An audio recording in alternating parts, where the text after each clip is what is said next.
Hello mga ka-farmers! Welcome back to my channel. For today's video mga ka-farmers, ay share ko po sa inyo ang maling paniniwala ng isang hog raiser pag magbebenta ng fatteners mga ka-farmers. Ito yung paniniwala na mabibigat po yung baboy nila. Base po ito sa experience namin mga ka-farmers dahil dito kasi sa amin dati or not dati mga ka-farmers, even now, usong-uso po yung dayaan ng timbangan. Yung mga buyers po, dahil wala silang sariling timbangan mga ka-farmers, so meron silang contact na may-ari ng timbangan. So yung mangyayari, ang baboy namin ay kukunin dito sa aming lugar, then dadalhin doon sa lugar na merong timbangan. Pero contact na pala nila yon mga ka-farmers at parang sabotahe na po sila na dapat i-lower po yung timbang ng baboy if ever mataas po yung timbang mga ka-farmers. Kaya palagi na po yung nangyayari sa amin mga ka-farmers na nag-expect na kami na mabigat yung aming mga baboy dahil malaki naman. Pero ang mangyayari po ay magaan lang mga ka-farmers dahil usong-uso yan dito yung dayaan. So kami namang mga hog raisers mga ka-farmers ay parang ang ginagawa din namin ay gagawin namin na mas bumibigat yung aming mga baboy. So before kukunin yung aming mga alaga mga ka-farmers like 9 a.m. kukunin nila dahil yan po yung time na hindi pa masyadong mainit. So, papakainin niya ng marami mga ka-farmers, lalo na po yung mga saging para mabibigat. Pero yun nga mga ka-farmers, wais din yung mga buyers ngayon. Kasi pag napapansin nila na busog po yung baboy natin, mag-minus po sila ng 1 to 2 kilos mga ka-farmers. So, parang useless pa rin mga ka-farmers na nagpapakain tayo ng marami para bumusog at buwigat yung timbang ng ating mga baboy, pero yun pala mga ka-farmers ay mag-minus din sila. So yan po yung uso dito sa amin mga ka-farmers. We experience that mga ka-farmers mga twice siguro, pero yun nga, sayang lang po yung napapakain natin dahil mag-minus din naman yung sa timbang mga ka-farmers. So, kaya hindi na namin ginagawa yung ganon dahil additional expense lang po siya mga ka-farmers kung tatawagin po natin.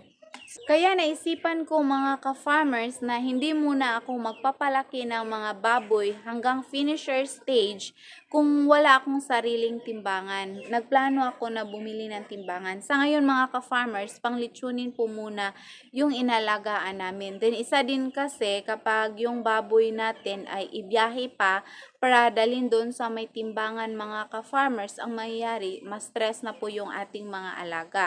Then kung hindi tayo kampante sa timbangan mga ka-farmers, of course, hindi na natin parang hassle na po siya sa part natin na kukunin pa po natin mga ka-farmers. So, kung magkano yung timbang, go na lang po tayo mga ka-farmers. Yan po ang mangyayari.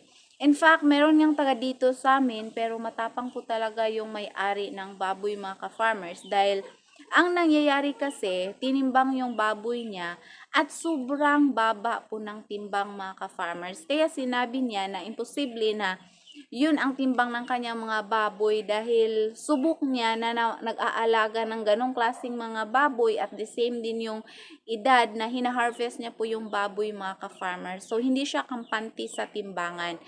Kaya kinukuha niya talaga yung mga baboy mga ka-farmers. Meron kasing maraming dayaan dito sa aming lugar mga ka-farmers pag sinasabi na mga buyers ng baboy din. Of course, meron ding mga ahente mga ka-farmers. So, yung presyo ng live weight ay hindi na po natin yan makukuha na mataas-taas kasi meron pa pong sa ahente niyan. Alam nyo na, marami din kasi expenses yung sa ahente, pang gasolina, mga ganun mga ka-farmers.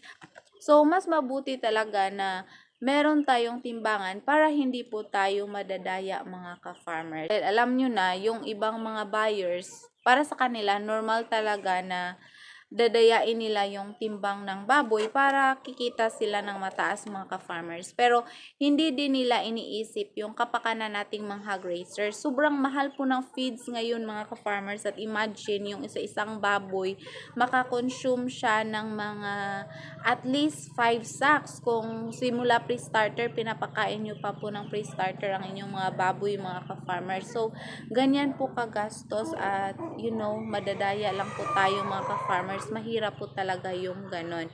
So yan po ang dapat niyong tandaan mga ka-farmers, na kung meron kayong idea tulad ng sakin na papakainin ng mga iba't iba na magiging busog yung mga baboy, pag kukunin na po ng buyer, magiging useless lang po yan. Dahil yung ibang mga buyers, tulad ng dito sa amin, mag-minus din sila ng 1 to 2 kilos mga ka-farmers. So, mas mabuti po talaga na meron tayong sariling timbangan para hindi tayo madadaya. So, kung meron na naman tayong sariling timbangan mga ka-farmers, dapat ipakalibrate po natin yan sa timbangan ng bayan. Sa city siguro meron yan mga ka-farmers, or sa DOST.